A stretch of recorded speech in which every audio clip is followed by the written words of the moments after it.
Aussi Christ a dit, là où 2 ou 3 sont assemblés en mon nom, je serai au milieu d'eux. Alors, il est ici. Tout ce qu'il y a, c'est que vous ne pouvez pas le voir, mais par la foi, nous croyons cela.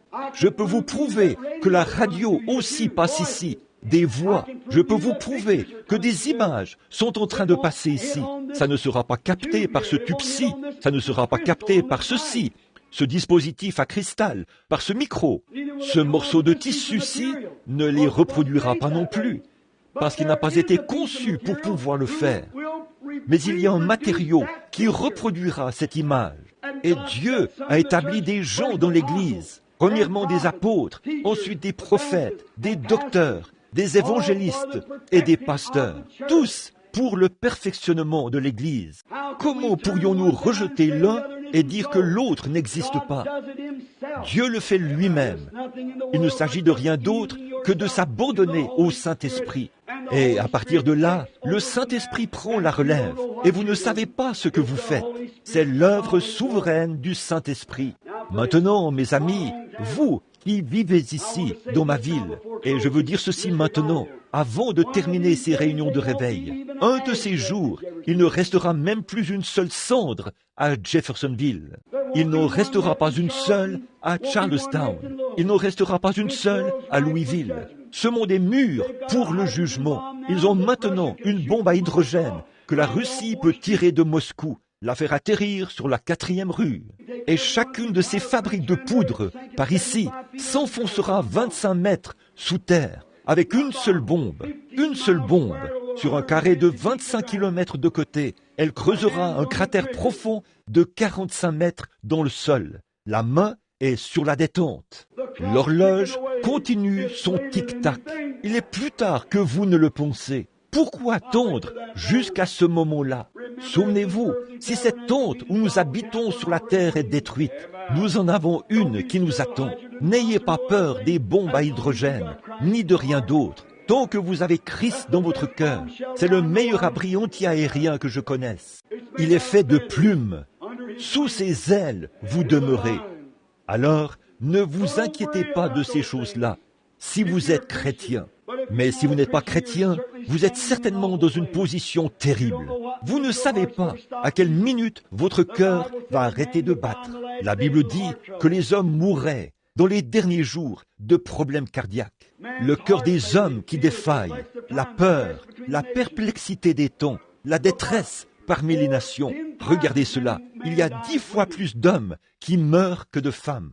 La Bible n'a jamais dit que le cœur des femmes défaillirait. Elle dit le cœur des hommes défaillirait. Tout à fait, parfaitement. L'autre jour, à Oakland, ma femme et moi étions là-bas, à San Francisco, quand ce grand tremblement de terre a frappé. Et là, la terre s'est mise à rugir et à tressaillir, au point où les bâtiments ont été secoués et les cheminées se sont détachées des maisons. De grosses boules de vapeur s'élevaient comme ça, pleines de fumée ou de suie, ou quelle que soit la chose, de ces endroits-là. Et les gens se sont précipités dans les rues en criant. J'ai pensé, quand sera-t-il quand le Seigneur apparaîtra réellement? Les débits d'alcool, là, ils ont replacé leur alcool sur les étagères et ils le vendent. Les gens viennent l'acheter. Cet homme ne pourrait pas le vendre si personne ne l'achetait. C'est vrai. C'est nous qui sommes les coupables. Je vais vous dire, frères, je suis américain et j'aime mon pays. Mais cette vieille nation est pesée dans la balance et trouvée légère.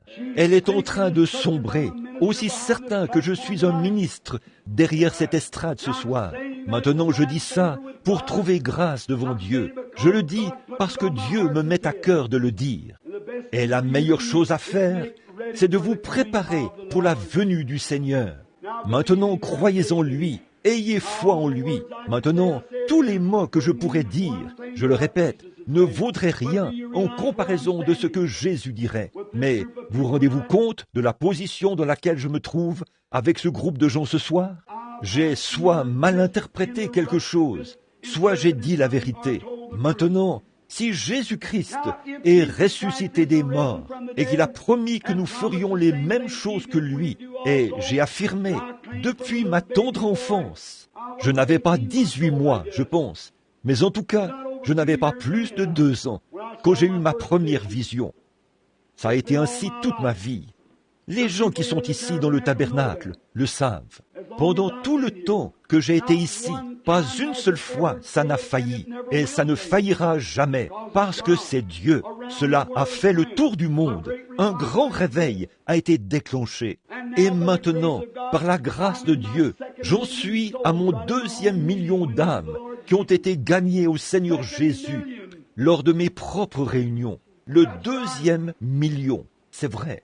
Et pensez un peu aux millions d'autres qui sont allés là. Oral Roberts, toutes ces étincelles qui ont été allumées à partir de cette chose et qui ont été à l'œuvre, des milliers de milliers, si bien qu'un grand réveil de la puissance de Dieu se produit partout dans le monde. Et le diable propage toutes sortes de faussetés pour neutraliser cela. Mais la vraie, la véritable parole de Dieu ira tout droit jusqu'au bout. Elle ne faillira jamais.